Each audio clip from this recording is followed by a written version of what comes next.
At 08:30 hours on the morning of September 3rd, 1944, Field Marshal Gerd von Rundstedt sat in the operations room of Oberbefehlshaber West headquarters at Schloss Ziegenberg, 50 kilometers northwest of Frankfurt, studying a map of Western Europe that looked like a medical diagram of a dying patient. Red marks indicated Allied positions. Blue marks showed German forces. The red was everywhere. The blue was fragmenting, retreating, dissolving.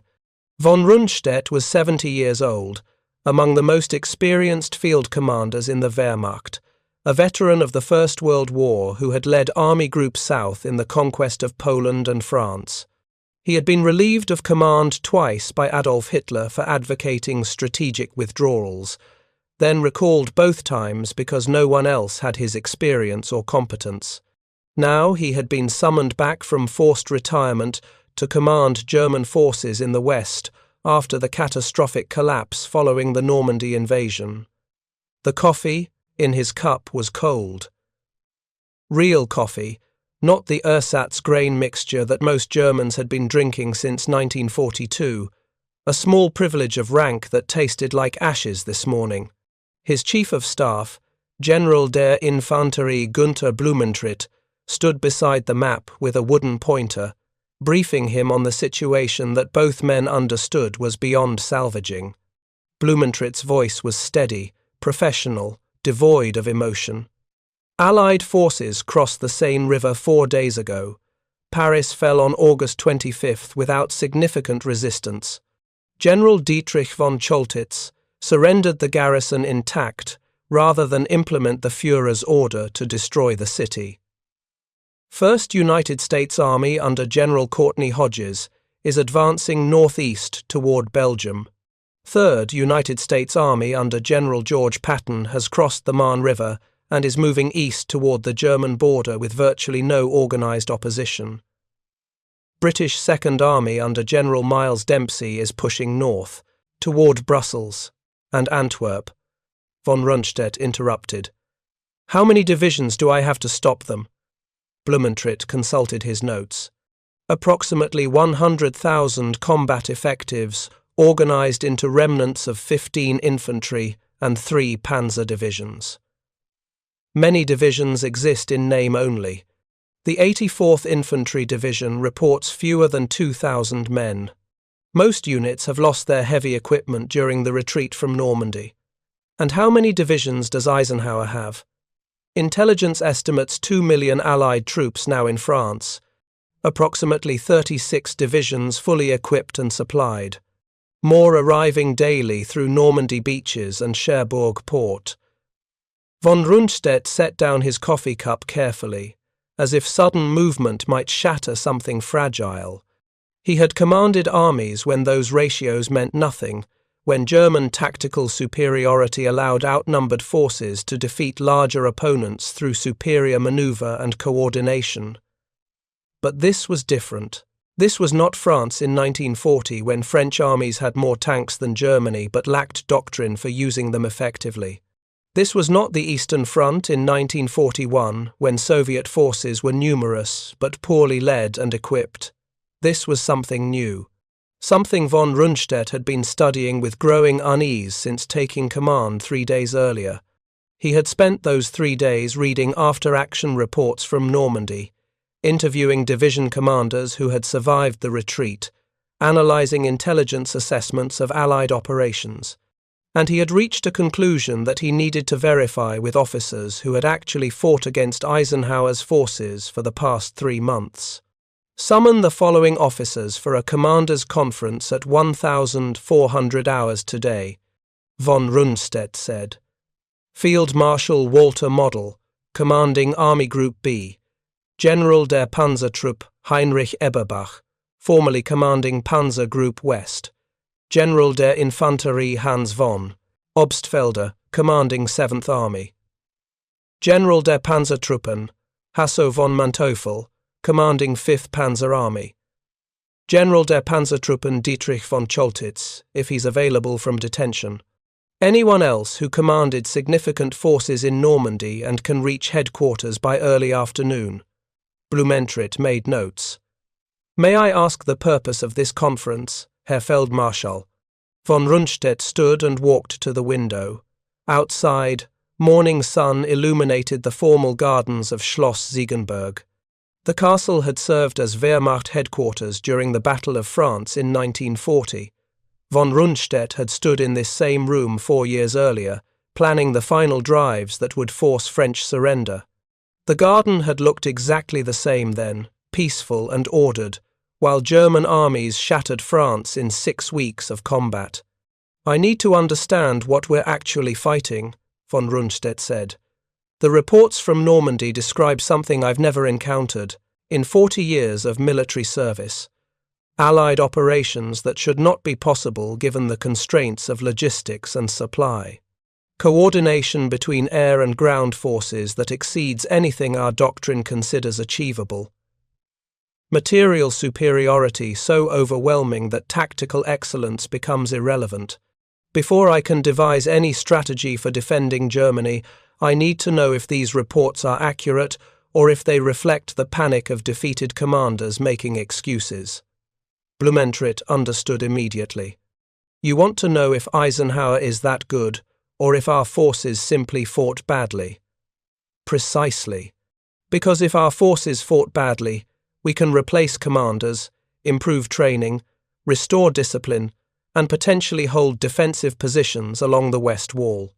But if Eisenhower has created a military system that makes our tactical advantages irrelevant, then we need to understand that system before more German soldiers die, defending positions that cannot be held. The conference, assembled at precisely 1,400 hours in the Schloss operations room. 8 senior German commanders, representing the collective experience of the Wehrmacht's Western campaigns, gathered around a large oak table that had probably hosted Prussian military planning for 2 centuries. Most looked exhausted. Several still wore dust-stained uniforms from the fighting. General Heinrich Eberbach had been captured by British forces on August 31st and released only yesterday in a prisoner exchange after being held for 4 days, giving him a unique perspective on Allied operations. Von Rundstedt did not waste time with pleasantries. Gentlemen, I have been recalled to command Western forces with orders to stabilize the front and prevent Allied penetration into Germany.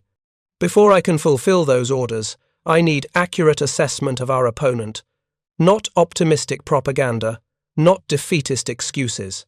Facts. He gestured to the map covering the wall. We are facing the largest military force ever, assembled under unified command. General Dwight David Eisenhower controls approximately 2 million troops in France, another 500,000 in Italy, and strategic bomber forces that strike Germany daily. No commander in history has directed operations of this magnitude. I need to understand how he does it, what makes his system effective, and where its vulnerabilities lie. Von Rundstedt paused, looking at each officer in turn. I will ask each of you to describe your experience fighting Allied forces under Eisenhower's command. Speak candidly. This conference is not being recorded. Nothing said here will be reported to Berlin. I need truth, not what headquarters wants to hear. Field Marshal Walter Model spoke first. He was 53 years old, aggressive, energetic, one of Hitler's favorite commanders due to his willingness to attack regardless of odds. He had arrived from the Eastern Front only 3 weeks earlier to command Army Group B after the previous commander, Field Marshal Günther von Kluge, committed suicide rather than face Hitler's accusations of incompetence. I fought the Soviets for 3 years, Model said. I understand overwhelming enemy numbers. The Red Army attacks with massive infantry waves supported by tank concentrations. Their logistics are primitive. Their coordination is poor. Their tactical doctrine is to smash forward regardless of casualties until something breaks. We can counter that through defensive positions, concentrated firepower, and mobile reserves for counterattacks. Model leaned forward. The Americans under Eisenhower don't fight like that. They probe defenses, identify weak points, bring up artillery in concentrations I've never seen, pulverize the position for hours, then advance with armor and infantry in carefully coordinated attacks. If they encounter resistance, they stop, bring up more artillery, more air support, and attack again. They never exhaust themselves in futile assaults. They just keep bringing more resources until the position falls. If you're enjoying this deep dive into the story, hit the subscribe button and let us know in the comments from where in the world you are watching from today. General Heinrich Eberbach, who had commanded Panzer Group West until his capture, spoke next. I spent 4 days in British captivity before the exchange. The guards were professional but relaxed. They fed me properly. One night I was held in a tent next to a supply depot. I couldn't sleep because trucks were arriving and departing constantly all night long. Hundreds of trucks. I asked a guard how they maintained such supply flow. He seemed puzzled by the question. He said, "It's just logistics, sir. We have schedules." Eberbach's voice hardened. Just logistics. As if sustaining a 1,000,000-man army hundreds of kilometers from its ports was a routine administrative task. I commanded panzer forces that ran out of fuel in the middle of operations because our logistics couldn't keep pace. The Americans and British sustain offensive operations continuously because their logistics function like a machine. They never run out of ammunition, fuel, or supplies. General Hasso von Manteuffel, one of Germany's most skilled armour commanders, added his perspective. I participated in the counterattack at Mortain in early August. The Führer ordered us to drive west to Avranches, cut off American forces in Brittany, restore the front. On paper, it was sound. We assembled 4 panzer divisions, achieved surprise, made initial gains. Von Manteuffel paused, choosing his words carefully. Then Allied aircraft appeared, hundreds of them. Fighter bombers attacking in waves throughout the day. Every vehicle that moved was bombed or strafed. My division lost 30 tanks in 6 hours, not to enemy ground forces but to air attack. We could not maneuver. We could not concentrate. We could only hide and wait for darkness, by which time American reinforcements had arrived and our attack had failed. He looked directly at von Rundstedt.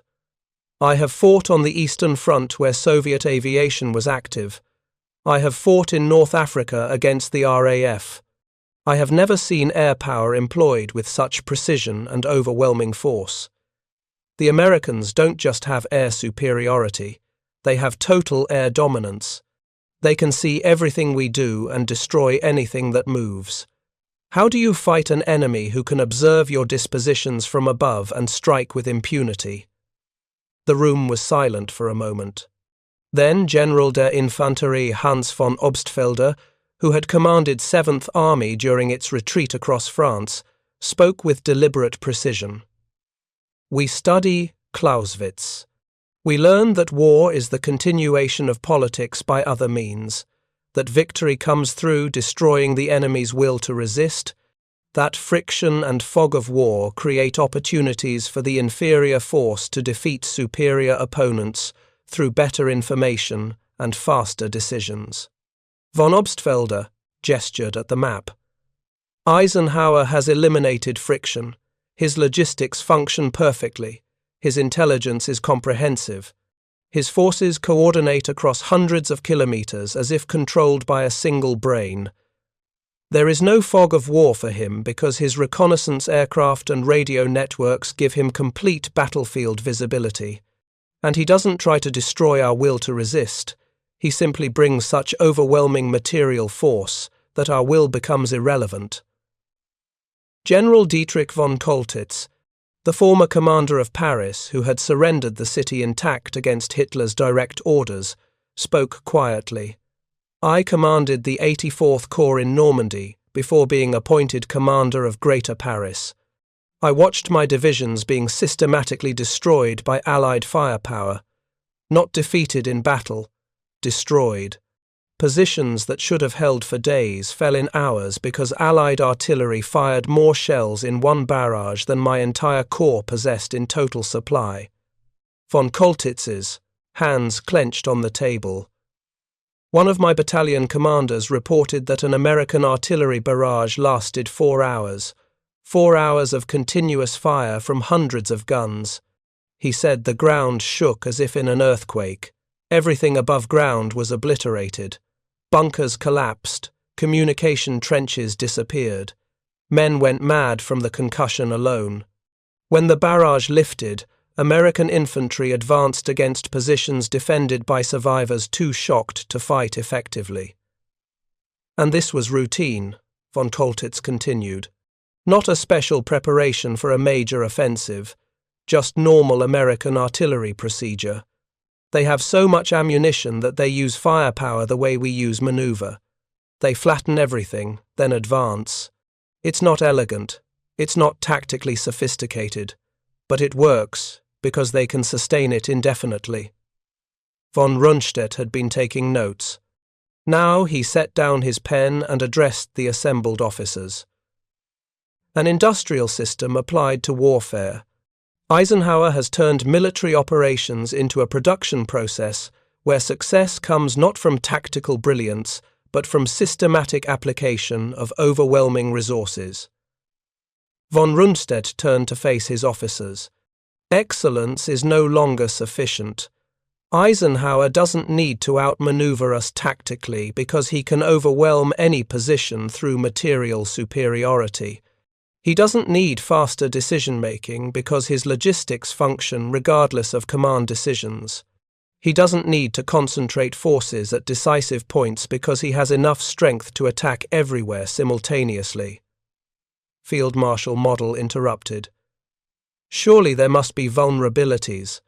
No military system is perfect. The Americans made mistakes in Normandy. Their initial attacks at Omaha Beach nearly failed. Their breakout from the hedgerows took weeks longer than planned. Eisenhower is not invincible. No, von Rundstedt agreed. But his mistakes don't matter. That's what makes him so dangerous. When we make mistakes, we lose divisions because we lack resources to recover from errors. When Eisenhower makes mistakes, he brings up more troops, more supplies, more equipment, and attacks again. His material superiority allows him to absorb tactical failures that would be catastrophic for us. Von Schweppenberg's voice carried a note of bitterness. Eisenhower has proven that doctrine false. He is not a genius. He is not even particularly brilliant as a tactical commander. But he has created a system where tactical brilliance becomes irrelevant because material superiority is so overwhelming that competent execution of standard doctrine guarantees victory. He doesn't need to be Napoleon. He just needs to be organized, methodical, and patient while his industrial machine grinds us down. The conference continued for another 3 hours. Officers described specific engagements, analyzed Allied tactics, discussed patterns they had, observed.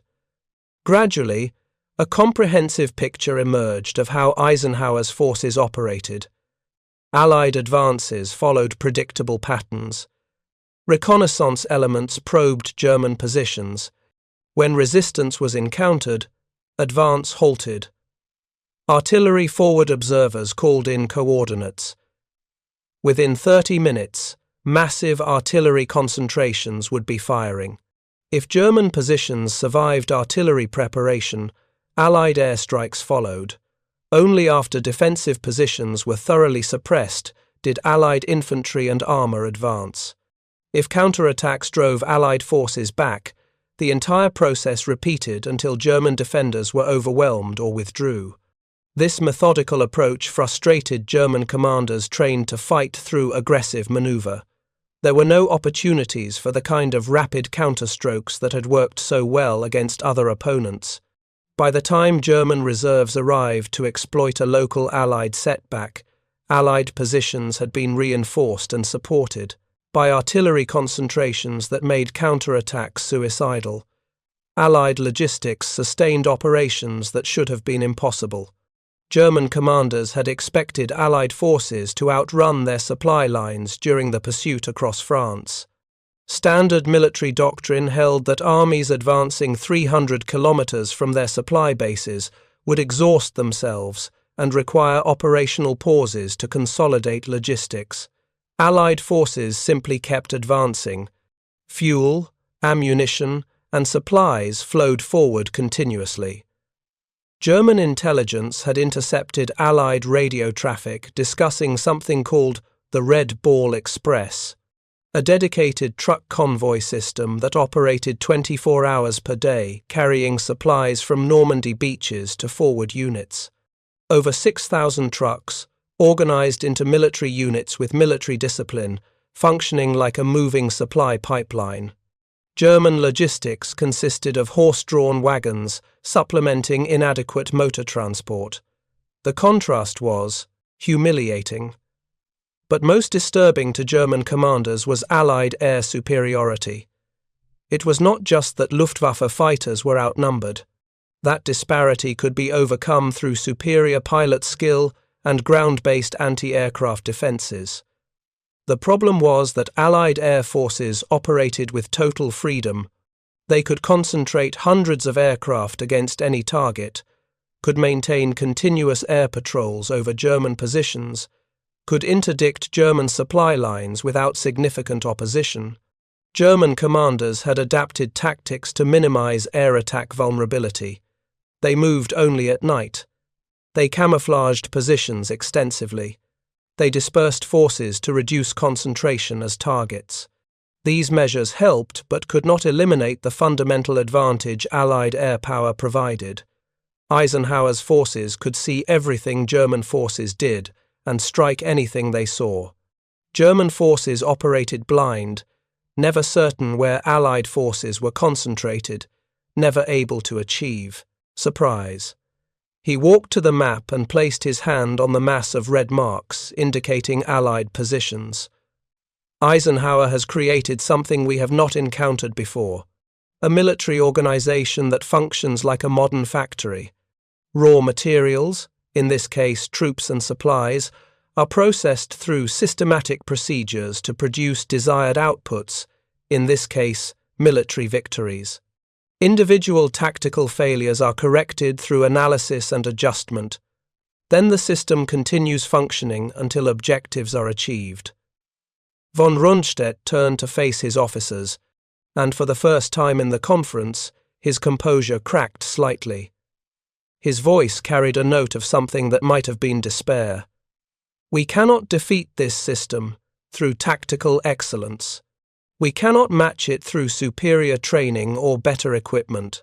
The only way to defeat Eisenhower's forces would be to destroy his logistics, ground his aircraft, sink his supply ships, and burn his fuel depots.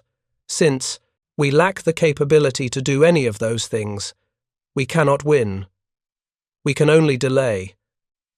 And every day we delay, more German soldiers die for a cause that is already lost. The room was absolutely silent. These were senior officers, experienced commanders who had fought across Europe for 5 years. They understood military realities. They had seen defeats before, had recovered from setbacks, had fought their way out of encirclements and desperate situations. But what von Rundstedt was describing was different. Not a tactical defeat that could be reversed through better operations, a systemic defeat where the enemy's industrial capacity made victory mathematically impossible. I know, von Rundstedt said quietly. I have been relieved of command twice for telling Hitler truths he did not want to hear. I will likely be relieved again. But before that happens, I need you to understand what we're facing. Not for propaganda purposes, not to excuse failures, but so that when you're ordered to conduct operations that cannot succeed, you do so knowing that the fault lies not with your troops or your tactics, but with a strategic situation that cannot be resolved through battlefield action. He gestured to the map again. Eisenhower commands 2 million troops in France, another 500,000 in Italy. He has more tanks, more aircraft, more artillery, more supplies than we can destroy faster than American factories replace them. Behind him stands an industrial base that produced more military equipment in 1944 alone than Germany produced in the entire war. He can afford mistakes. He can absorb casualties. He can sustain operations indefinitely because American factories work around the clock, producing everything his armies need. Von Rundstedt walked slowly back to his chair, suddenly looking every one of his 70 years. And the most dangerous thing about Eisenhower is that he understands this. He's not trying to be brilliant. He's not attempting daring maneuvers or risky operations. He's simply applying overwhelming force systematically across multiple fronts simultaneously. He coordinates operations in France with operations in Italy, with strategic bombing over Germany. When we concentrate to stop one advance, another begins. When we move reserves east, he attacks west. We cannot match this coordination because we lack the resources to fight on all fronts simultaneously. General Blumentritt, who had been taking detailed notes throughout the conference, asked the question everyone was thinking. "What do you recommend, Herr Feldmarschall?" Von Rundstedt's expression was grim. But Hitler will never agree to armistice. He believes Germany can still win through wonder weapons or ideological determination or some miracle that reverses our fortunes. So we will fight on. We will defend every river line, every city, every position as ordered, and Eisenhower's industrial machine will systematically destroy us because that's what industrial machines do. They process raw materials into finished products regardless of obstacles. We are the raw materials being processed into German defeat. The conference ended at 1,830 hours. Officers departed to return to their commands, carrying with them the understanding that they were fighting not an army, but an industrial system that could not be defeated through traditional military means. Some would die in the coming months. Some would be captured. Some would survive to see Germany's surrender. But all of them understood after that September afternoon what they were really fighting. Not American soldiers, not British determination, not Allied tactical doctrine. They were fighting American industrial capacity coordinated by a commander who understood that modern warfare between industrialized nations is ultimately decided by production capacity, and that tactical excellence becomes irrelevant when facing overwhelming material superiority sustained by logistics that function like machinery. Von Rundstedt's assessment spread through German command channels within days, though never in official reports. Officers who had attended the conference shared his conclusions with subordinates. Division commanders briefed their regimental officers. The understanding percolated through Wehrmacht ranks that they faced something unprecedented. But understanding reality and changing it were different things. Hitler's orders remained absolute. Defend every position, launch counterattacks to regain lost territory, accept no withdrawals without explicit authorization from Führer headquarters. German forces would fight according to doctrines developed for a different kind of war against a different kind of enemy. That doctrine had worked brilliantly for 5 years. Poland fell in 5 weeks, despite having a large army, because German forces used concentrated armor and air power in ways Polish commanders did not anticipate. France fell in 6 weeks, despite having air, more tanks and equivalent troop strength, because German forces maneuvered faster and concentrated forces more effectively than French doctrine allowed.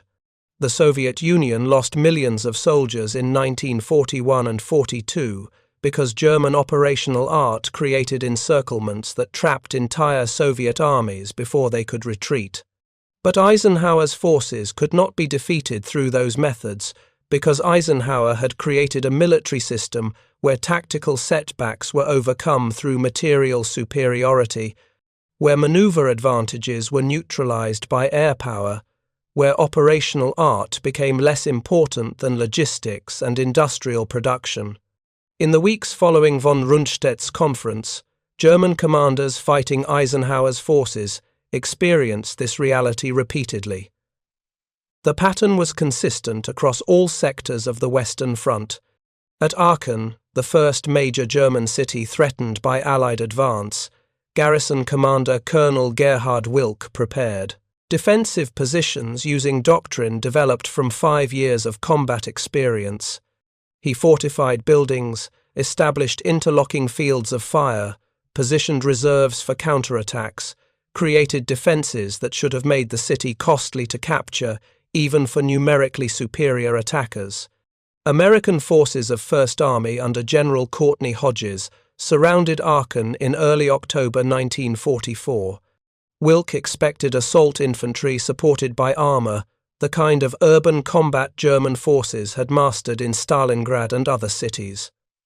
Instead, American artillery began systematic bombardment that lasted for days. Every building was targeted. Every defensive position was pulverized. American forward observers methodically identified German strongpoints and called in artillery strikes until nothing remained above ground level.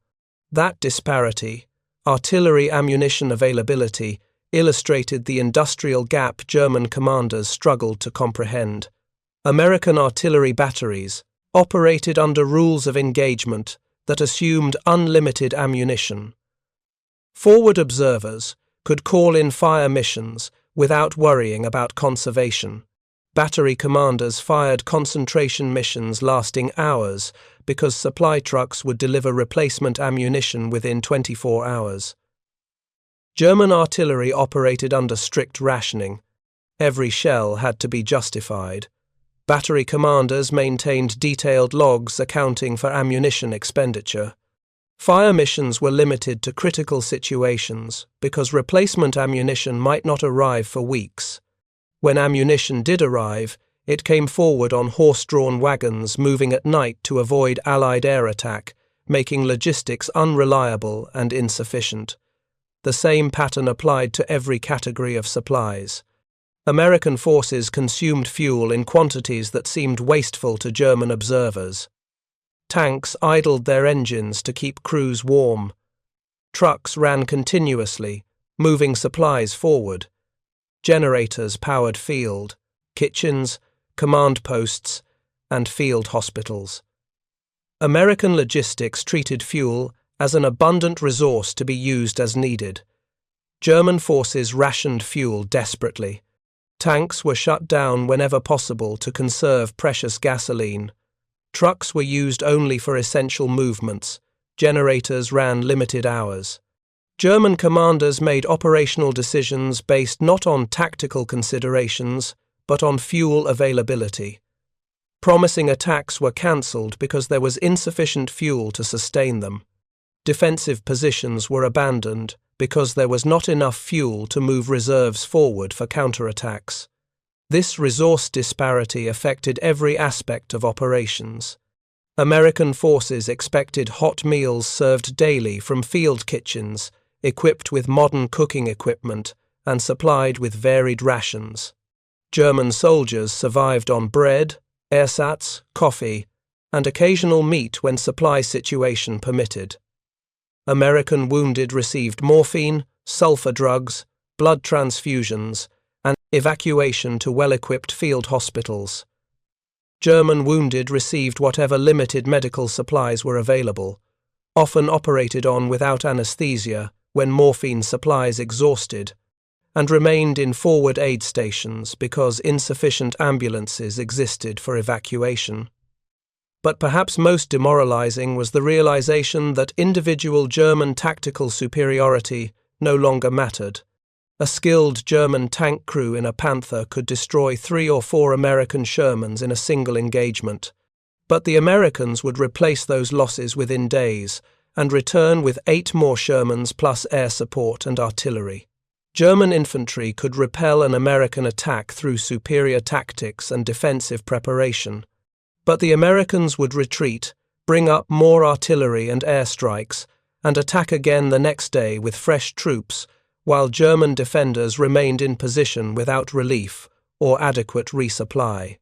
The war had become a mathematical equation where German tactical excellence was a finite resource being depleted by an opponent with effectively infinite material resources, and Eisenhower was the mathematician who had designed the equation.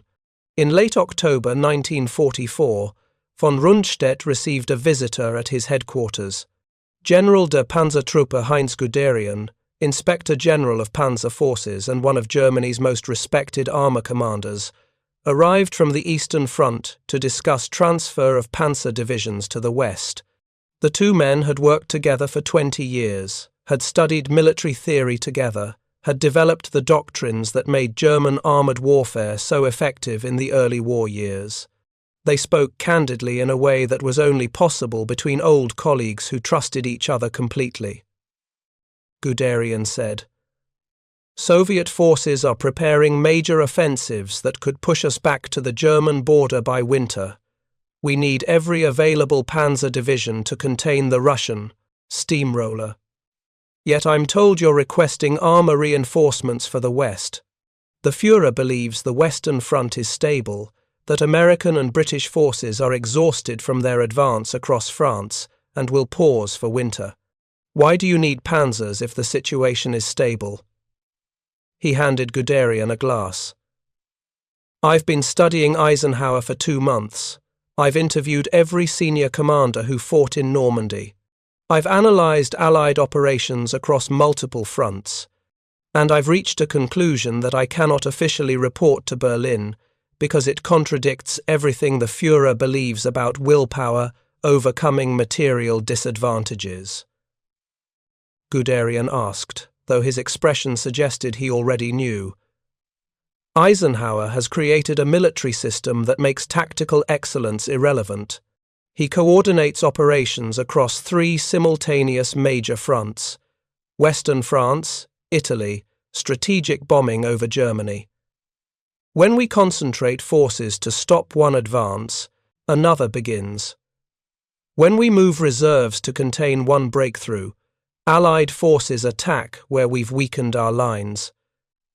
We cannot defend everywhere simultaneously because we lack resources. He can attack everywhere simultaneously because American industry produces war materials faster than we can destroy them." Von Rundstedt drank his schnapps and continued, "In the East, you fight Soviet forces that attack with massive numerical superiority but limited logistics and poor coordination.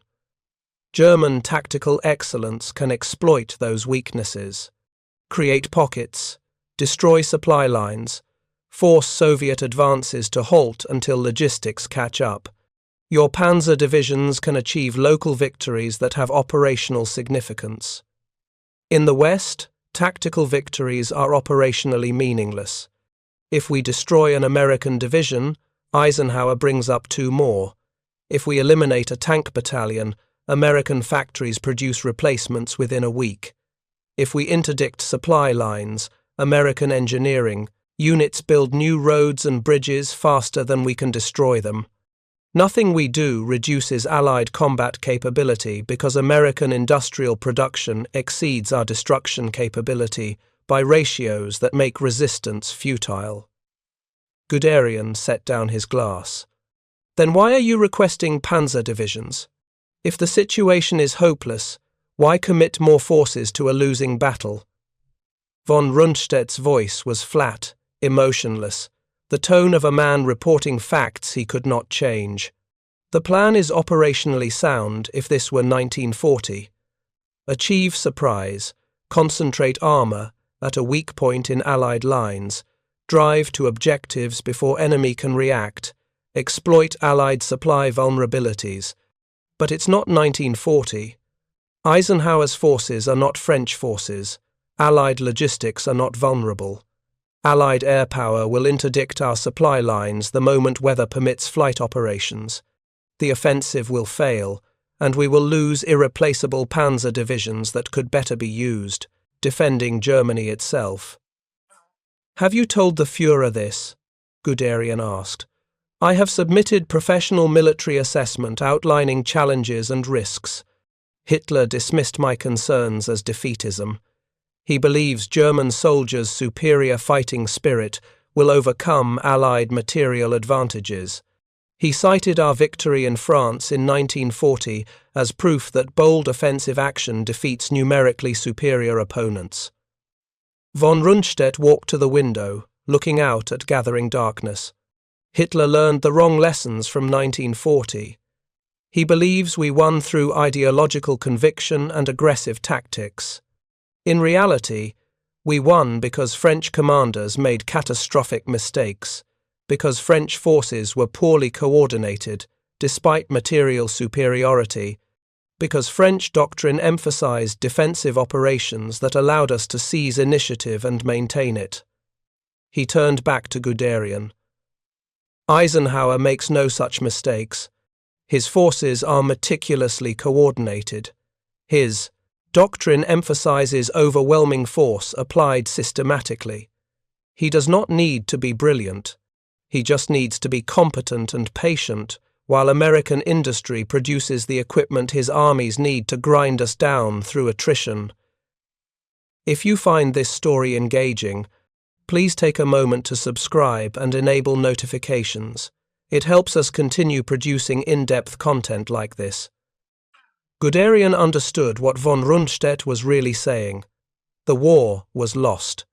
Not because German soldiers lacked courage or skill, not because German commanders lacked tactical competence, but because Germany was fighting an opponent whose industrial capacity made military victory impossible, regardless of battlefield performance.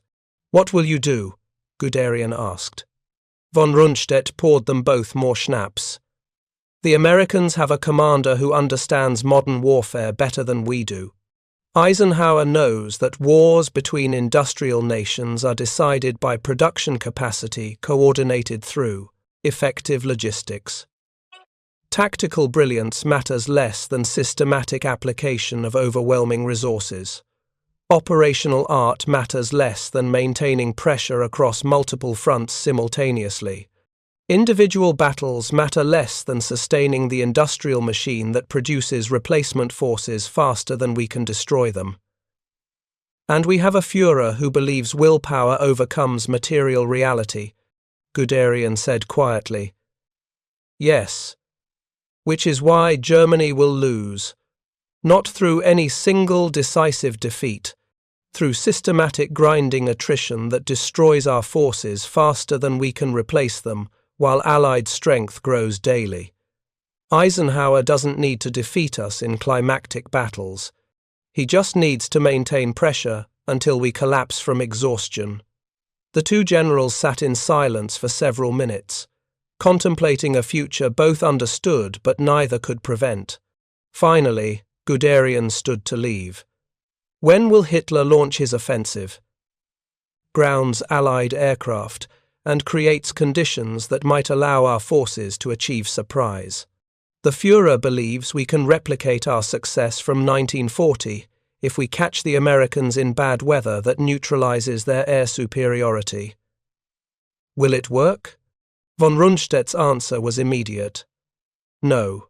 We might achieve tactical surprise, we might penetrate Allied lines, we might create localized crises, but the moment weather clears and Allied aircraft return, our offensive will stall. We lack fuel reserves to sustain deep penetrations. We lack logistics to support forces far from railheads. We lack replacements for inevitable losses. Eisenhower will respond systematically, bring up reserves, contain our advance, and turn our offensive into a battle of attrition we cannot win. Then this may be the last time we speak, Guderian said. Probably. When the offensive fails, Hitler will need scapegoats. I expect to be relieved of command again, permanently this time. You'll likely face similar fate when Eastern Front offensives you warned against also fail. We're dinosaurs. Guderian. Relics from an era when tactics and operational art determined victory. That era ended when Eisenhower demonstrated that industrial capacity properly coordinated defeats tactical excellence through overwhelming material superiority. The Ardennes offensive, as von Rundstedt had predicted, achieved initial surprise when launched on December 16, 1944. 3 German armies smashed through American lines, advanced up to 50 miles in some sectors, created panic and confusion in Allied rear areas. For 72 hours, the offensive looked like it might achieve its objectives. Then, the weather cleared on December 23rd. Allied aircraft returned to the skies in overwhelming numbers. German supply columns were bombed and strafed. Fuel trucks were priority targets, and their destruction doomed the offensive by stranding German armor without gasoline. American reserves counterattacked from north and south. Eisenhower's systematic response transformed German offensive into German disaster. By late January 1945, German forces had retreated to their starting positions, leaving behind destroyed equipment and exhausted divisions. The offensive had accomplished nothing except demonstrating exactly what von Rundstedt had told Guderian. Tactical surprise and operational boldness could not overcome Allied material superiority once Eisenhower's coordination system responded to the threat. Von Rundstedt was relieved of command on March 9, 1945, after Allied forces crossed the Rhine River and began their final drive into Germany. Field Marshal Albert Kesselring, transferred from Italy, replaced him. Kesselring lasted 6 weeks before Germany surrendered. On May 7, 1945, at 0241 hours, German representatives signed the instrument of unconditional surrender at Eisenhower's headquarters in Reims, France. The war in Europe ended officially at 301 hours on May 8. Germany, which had conquered most of Europe in 5 years of aggressive warfare, was defeated completely. Its cities were rubble. Its armies were destroyed or captured. Its industrial capacity was demolished. Its political leadership was dead or awaiting trial for war crimes. Field Marshal Wilhelm Keitel, who signed the final surrender document in Berlin for the Soviet Union on May 8, looked at the assembled Allied officers and said words that captured German military leadership's understanding of what had defeated them. With this signature, the German people and the German armed forces are, for better or worse, delivered into the victor's hands. In the months and years following Germany's surrender, Allied intelligence teams interrogated hundreds of German commanders, compiled thousands of documents, analyzed German military records that had survived the destruction. The interrogations followed patterns designed to understand how German forces had fought, what decisions they had made, why they had lost. One question appeared repeatedly in different forms across dozens of interrogations. Which Allied commander did you consider most dangerous?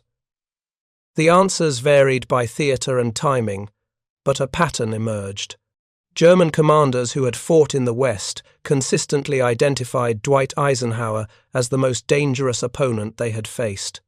Not George Patton, whose aggressive armoured advances impressed German officers, but whose tactical boldness occasionally created vulnerabilities. Not Bernard Montgomery, whose methodical approach German commanders understood and could defend against. Not Soviet marshals Georgy Zhukov or Ivan Konev, whose massive offensives were devastating but sometimes poorly coordinated. Eisenhower, the organizational commander, the coordinator, the man who had turned Allied material superiority into a military system that ground down German forces through systematic application of overwhelming resources across multiple simultaneous fronts. General der Infanterie Günther Blumentritt, Von Rundstedt's chief of staff, who had attended the September 1944 conference, was interrogated by American historians in June 1946. He provided detailed analysis of why German commanders considered Eisenhower so dangerous. Blumentritt paused, organizing his thoughts. Eisenhower operated at a level beyond traditional military command. He coordinated operations across entire continents. He synchronized ground offensives with strategic bombing campaigns. He maintained coalition unity between British and American forces despite inevitable friction. He organized logistics that sustained multiple simultaneous offensives across thousands of kilometers. He created a military system where tactical setbacks were corrected through systematic adjustment rather than requiring operational genius. The American interviewer asked Blumentritt to elaborate on what made Eisenhower's system different from traditional military command. Blumentritt's answer revealed how completely German commanders had come to understand their defeat. German doctrine assumed wars were won through superior tactics and operational art. We believed smaller, better-led forces could defeat larger opponents through maneuver, surprise, and concentration at decisive points. This worked brilliantly against Poland, France, and initially against the Soviet Union. But it failed against Eisenhower because he created conditions where tactical excellence became operationally irrelevant. This methodical approach frustrated German commanders trained to exploit enemy mistakes through rapid counterattacks. But Eisenhower's system minimized exploitable mistakes. His forces advanced carefully, maintained strong defensive positions, kept reserves available for counterattacks. They never overextended themselves in ways we could exploit. They never outran their logistics. They never gave us opportunities for the kind of devastating counterstrokes that had worked so well against other opponents. The interviewer pressed for specific examples. Blumentritt provided them in detail, describing battles where German tactical victories had been rendered meaningless by Allied material superiority and systematic response. At Nancy in September 1944, German forces had counterattacked Patton's Third Army advance, temporarily driving American forces back and creating opportunities for what should have been a significant operational success. German commanders expected to exploit the success by pushing deeper into American rear areas, destroying supply dumps, creating confusion that would halt Third Army's offensive for weeks. The German counterattack had achieved tactical surprise and initial success, but Eisenhower's system had responded so quickly and with such overwhelming force that the tactical victory accomplished nothing operationally. German forces had expended precious reserves, consumed, limited fuel supplies, and suffered casualties they could not replace. American forces had absorbed the setback and resumed their advance within a week. That pattern repeated across every engagement, Blumentritt told his interviewer. We could win tactical victories, we could achieve local successes, but nothing we accomplished had operational significance because Eisenhower's material superiority and systematic response rendered our successes temporary and costly. In traditional warfare, defenders can respond to offensive operations by moving reserves to threatened sectors, von Manteuffel explained. When the enemy attacks in one area, you pull forces from quiet sectors and concentrate at the decisive point. This allows inferior forces to defeat superior opponents through achieving local superiority at critical times and places. Von Manteuffel spread his hands in a gesture of futility. Eisenhower made that impossible. He attacked everywhere simultaneously. Forces to stop American advances in the north, British forces attacked in the center. When we moved reserves to contain breakouts in France, Allied forces in Italy advanced.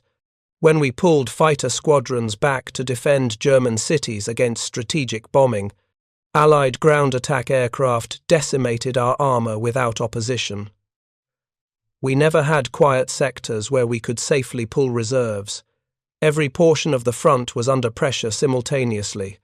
We could not concentrate forces because concentration in one area meant weakness elsewhere that Eisenhower's forces immediately exploited.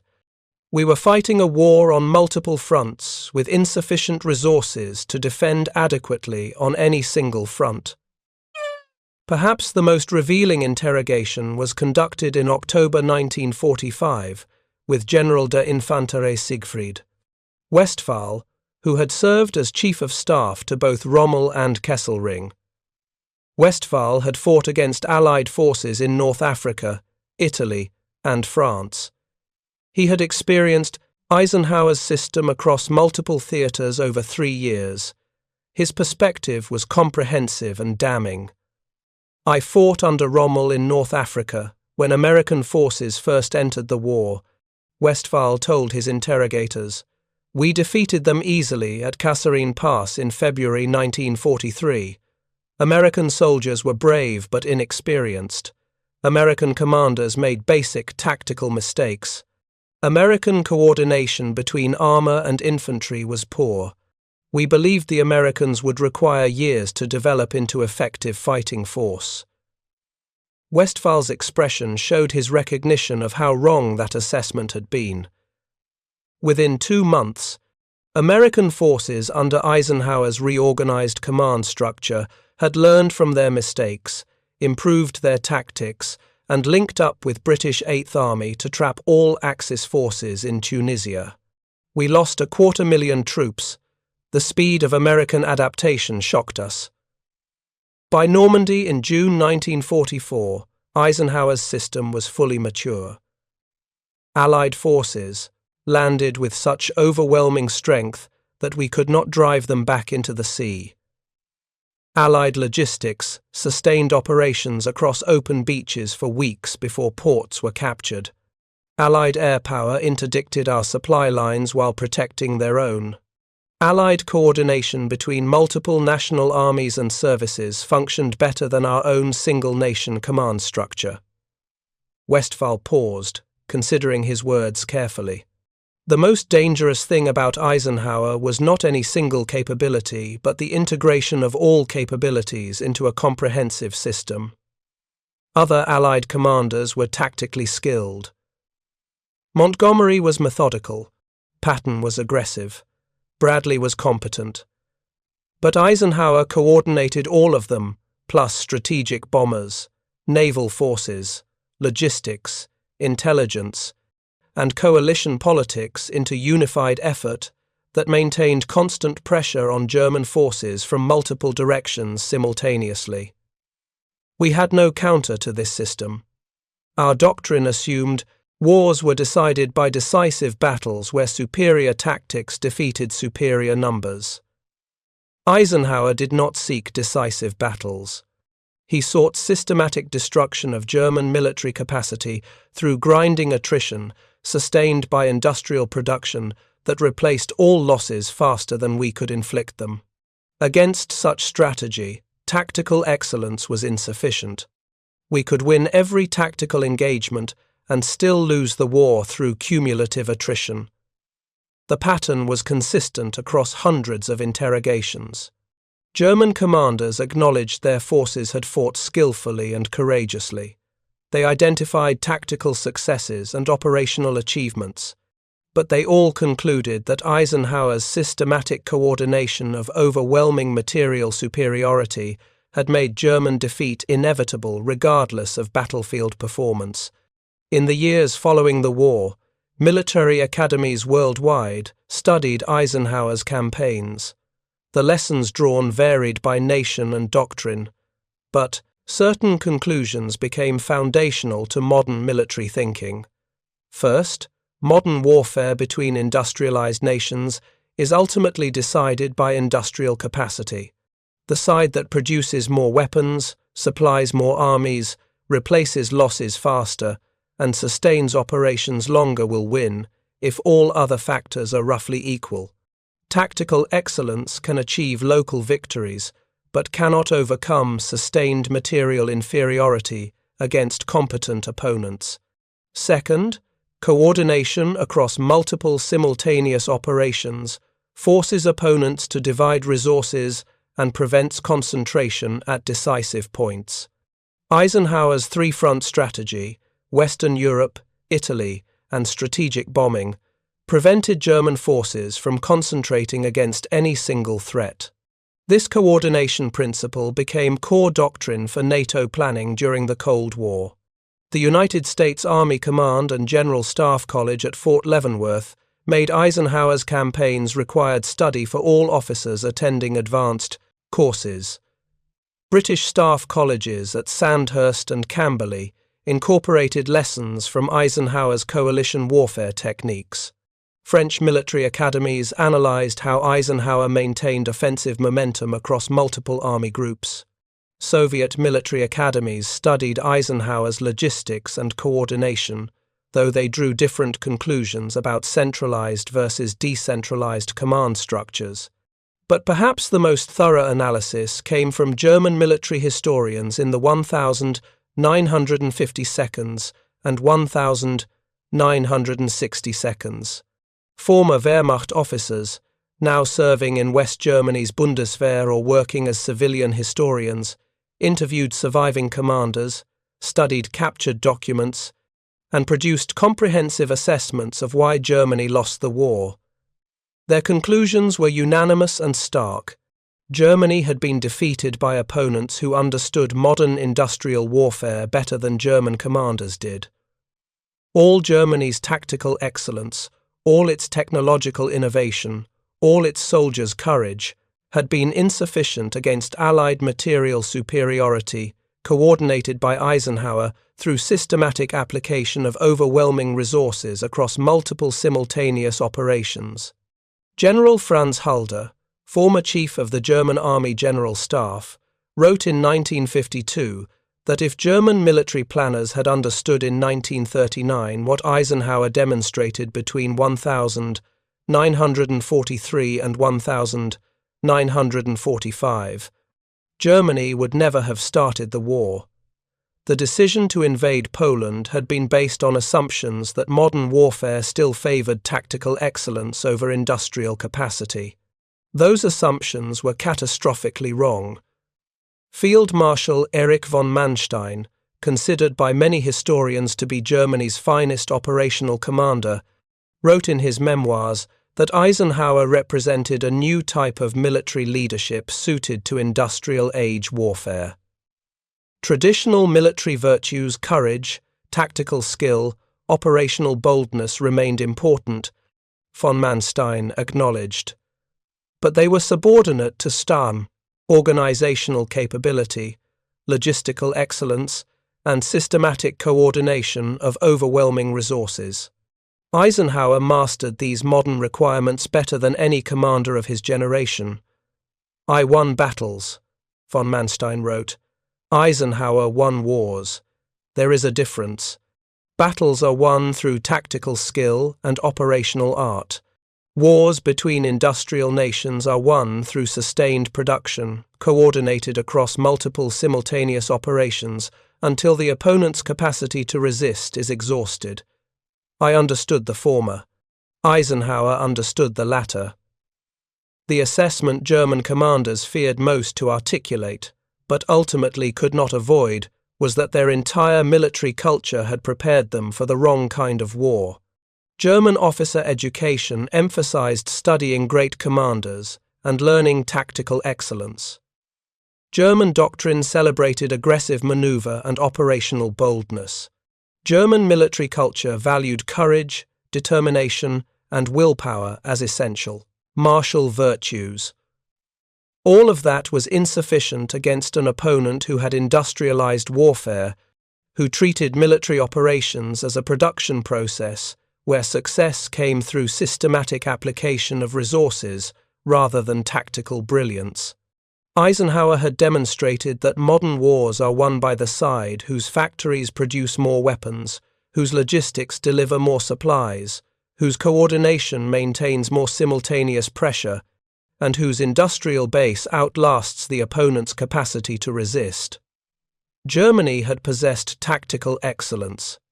The United States, under Eisenhower's coordination, had possessed industrial supremacy.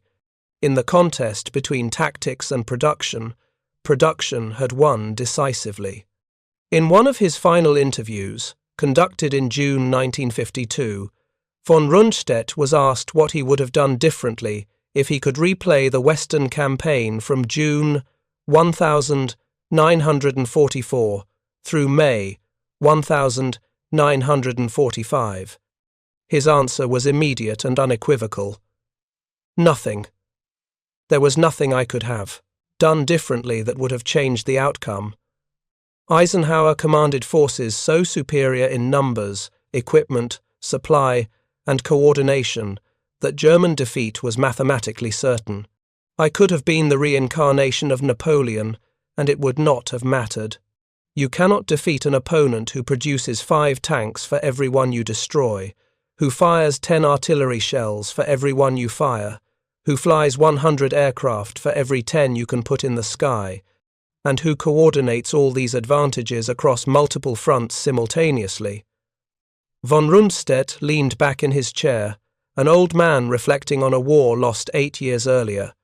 Eisenhower did not need to be a tactical genius.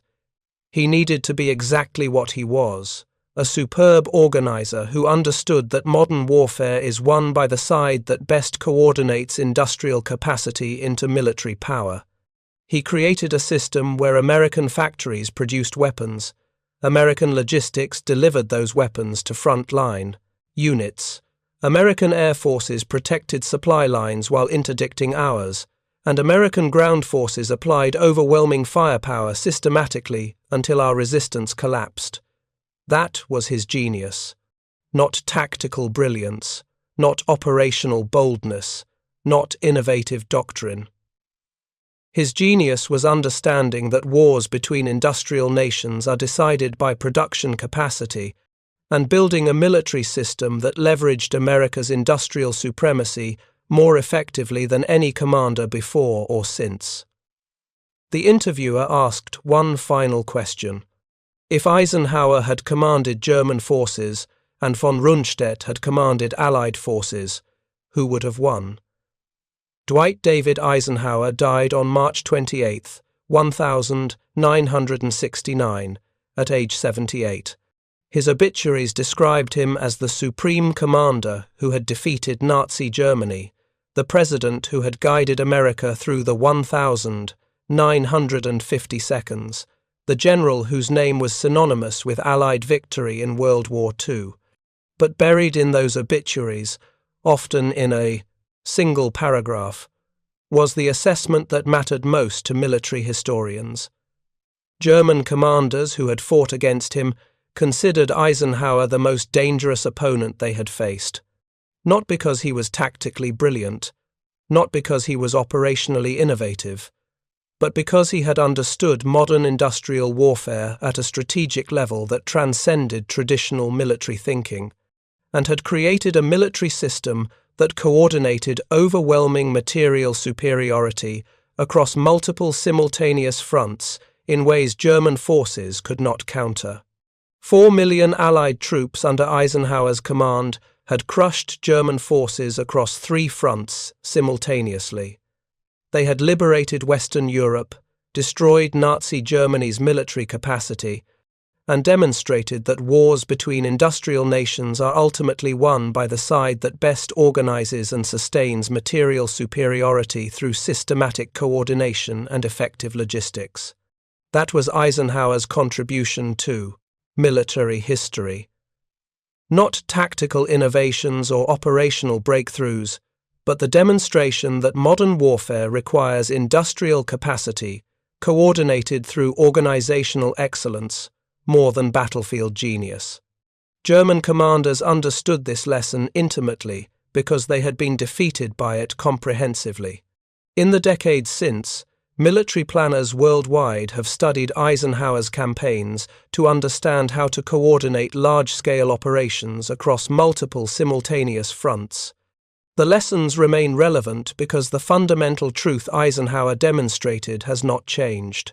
Modern wars between industrialized nations are decided by the side that sustains production longer, coordinates resources more effectively, and maintains pressure across multiple fronts simultaneously until the opponent's capacity to resist is exhausted. German commanders called him the most dangerous because they recognized what he represented, not an individual genius whose removal would weaken Allied effectiveness, but a systematic approach to warfare that made German tactical excellence operationally irrelevant through overwhelming material superiority properly coordinated. That system defeated Germany. That system demonstrated the future of warfare. And that system bore Eisenhower's name because he had created it, refined it, and applied it more effectively than any commander of his generation. The war ended with German surrender, but the lesson of why Germany surrendered that industrial capacity properly coordinated defeats tactical excellence echoes across the decades. Eisenhower taught that lesson through the systematic destruction of German military power across 3 fronts simultaneously. German commanders learned that lesson through defeat so comprehensive that no tactical skill or operational brilliance could have prevented it. That is why they called him the most dangerous, because he showed them a form of warfare they could not counter, could not match, could not survive. Industrial age warfare where victory came not from battlefield brilliance, but from systematic application of overwhelming resources sustained by production that exceeded all losses. Eisenhower coordinated 4 million troops across 3 fronts and demonstrated that such coordination, when properly executed, was unstoppable. The German commanders understood this. They told their interrogators. They wrote in their memoirs. They taught in their post-war military academies. Eisenhower was the most dangerous because he had industrialized warfare and made traditional military excellence insufficient. That truth, learned through German defeat, remains the foundation of modern military planning 79 years later.